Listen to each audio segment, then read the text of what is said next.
So this was a video I wasn't really planning on doing. So I moved recently, as I said in my Grimlock review, and I went to my old house today to go ahead and clean a little bit of it out, and I found these guys in there waiting for me. Okay, sure. So there you go. I have the new Hasbro Dinozords. So I'm gonna do a quick unboxing, and we'll go through them, and we'll see how I feel about them, because I'm not sure. So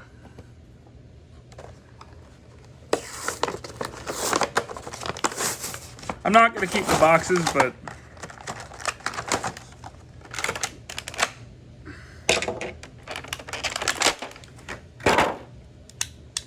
well, I can tell you right now, just looking at them, they need stickers like nobody's business.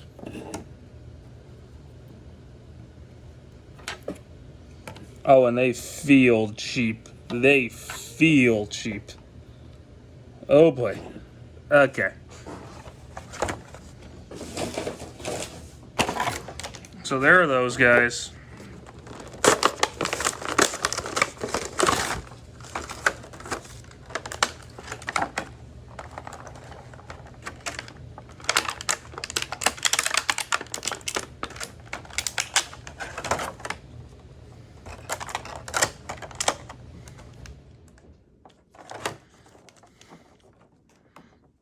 Okay, this is also my first unboxing video I've ever done, so this is interesting. Just a pterodactyl there. And then here's the mastodon. He's missing a lot of, they are missing a lot of paint and a lot of stickers.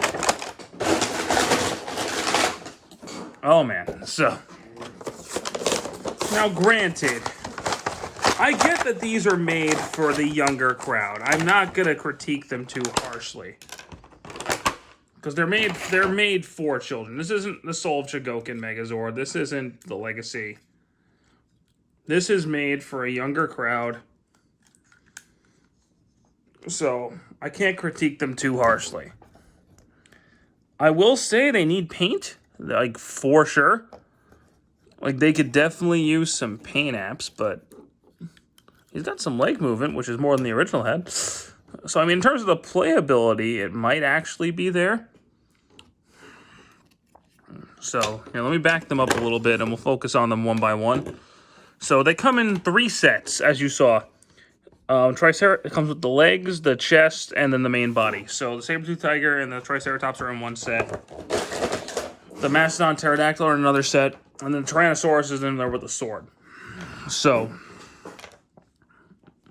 there you go. We'll just talk about them individually. The Pterodactyl's got a really long neck, and she's got slots there, so I'm guessing that's for a Titanus down the road.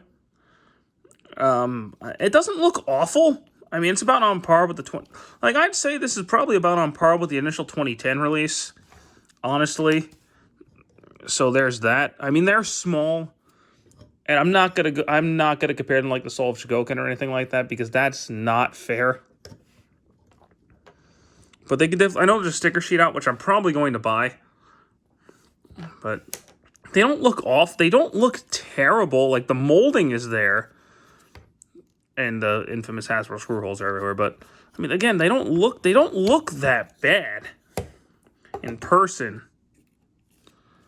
But you could tell that these are clearly made for the younger audience. Though I have heard they're more stable than the Beast Morpher stuff.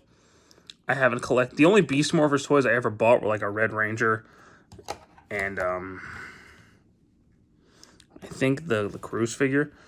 But they actually feel more durable than the 2010 Megazord did, and a lot of the Hasbro, the Bandai Megazords. They feel more durable than that, at least to me. The Tyrannosaurus is actually pretty cool. He's got the cannons molded in his mouth, so that's not bad. So they don't look all too bad, but I'll see how the functionality goes. So I haven't looked at the instructions on these. I'm assuming they transform pretty much like they always do. Yeah. They're going to transform pretty much like always. Okay.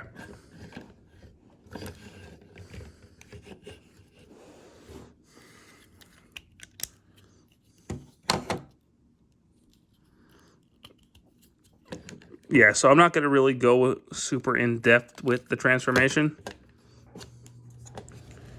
Because, well, I already did a Soul Shigoken Megazord review.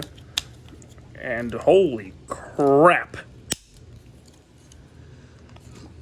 That is a tight connection. Oh boy. It feels like you're going to break. Oh, these could pop off. Oh, that feels like you're going to break it. Okay.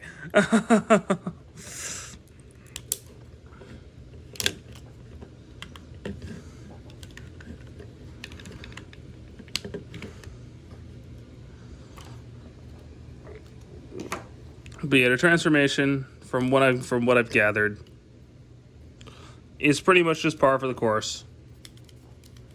So no reason to go too in depth with it. If you know how to transform the Megazord, you know how to transform this. So yeah, there's the tank mode. Again, just needs paint.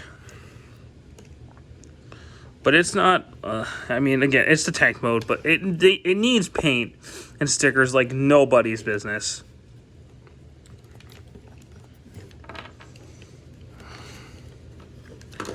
But I'm assuming getting it into Megazord mode is business as usual. It doesn't look like they really changed much up on the transformation.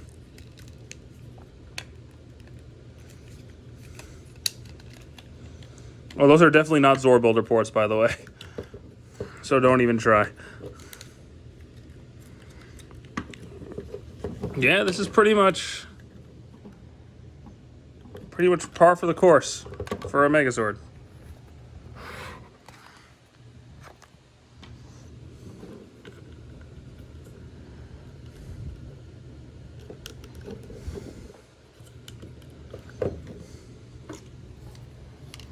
Yeah, yeah, this is just typical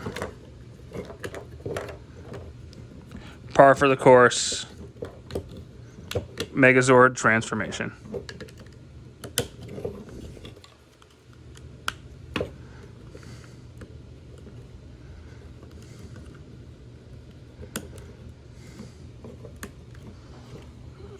And there you go. That's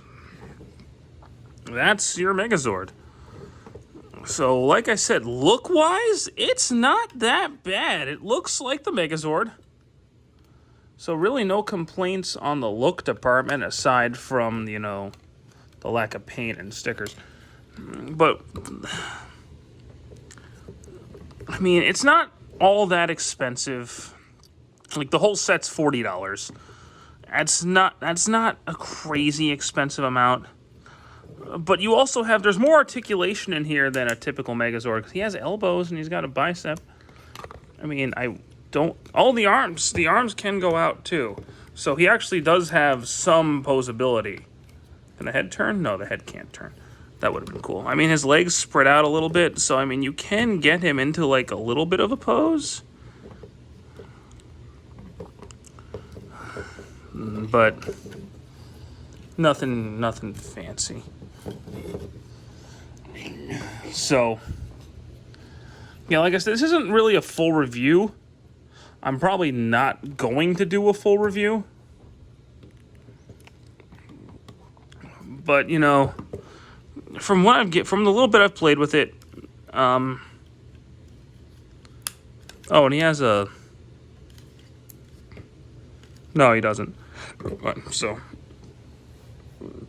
like I said, it's par for the course for Megazords. It's a cheap alternative. He holds together very solidly. So that's pretty cool.